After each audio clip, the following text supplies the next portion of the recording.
Harper Audio presents Dirt by Stuart Woods, performed by Tony Roberts. 1. Dinner had been wonderful. 12 around a gleaming oval table of burled walnut in a dining room a dozen stories above the light-flecked carpet of Central Park. The cooking by the chef of a famous restaurant a few blocks away, the wines from the host's superb cellar, and the company carefully chosen by a couple who could cast a wide net. Amanda Dart felt quite at home among them. As they moved from the table into the library next door for coffee and brandy, Amanda reflected that her presence there was as much a tribute to her position as to her personality, though she could certainly hold her own in any company. Of those present, a movie star and his gorgeous companion, a captain of industry and his dowdy wife, and a former British Prime Minister, her dinner partner, among them, Amanda alone possessed the power to tell the world just who her hosts had attracted to their table, something the couple wanted very badly for the world to know. It was vulgar to drop names. Amanda Dart, queen of gossip columnists, would do the dropping for them. Lord White, the former Prime Minister, was taking a keen interest in Amanda, attention that, on another night, would have been a great deal more interesting for her.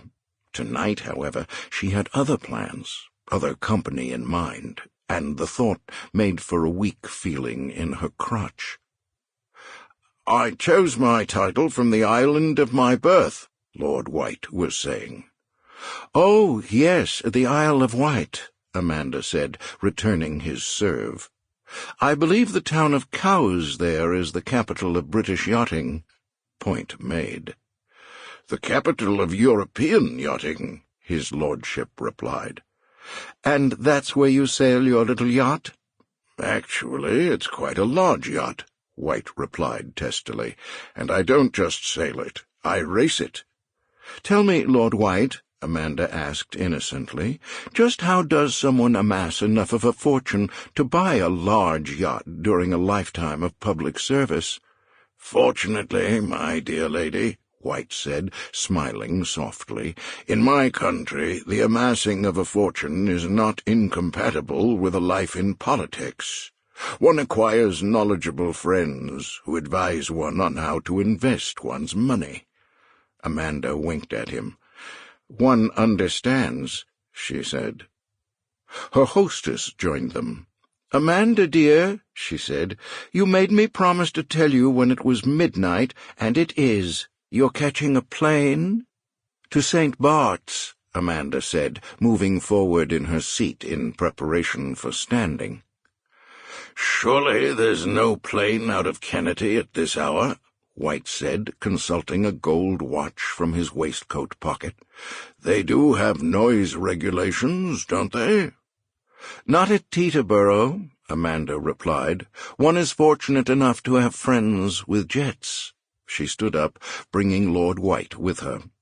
"My dear," he was saying, "I do hope I can see you when I'm next in New York." "Of course, Lord White," Amanda replied, fishing in her little clutch purse for a card. "I would be delighted to hear from you." Any night but tonight, she thought. She made her goodbyes, collected her coat from the butler, and slipped out of the huge apartment. Downstairs, her trusty driver, Paul, and her elderly Cadillac were waiting. Amanda slipped into the back seat, and in a moment they were moving. "The Trent, Paul," she said. "Yes, ma'am," Paul replied. It was Amanda's 50th birthday, though no one knew it. She was in spectacular shape, her firm body the product of a regular program with a trainer in her own little gym. Amanda allowed no other person to see her perspire. She placed 2 fingers on her carotid artery and glanced at her watch. Her resting pulse was normally 45. Tonight it was 70. Amanda lived her life in very public view, and she took great care in how she presented. Sample complete. Ready to continue?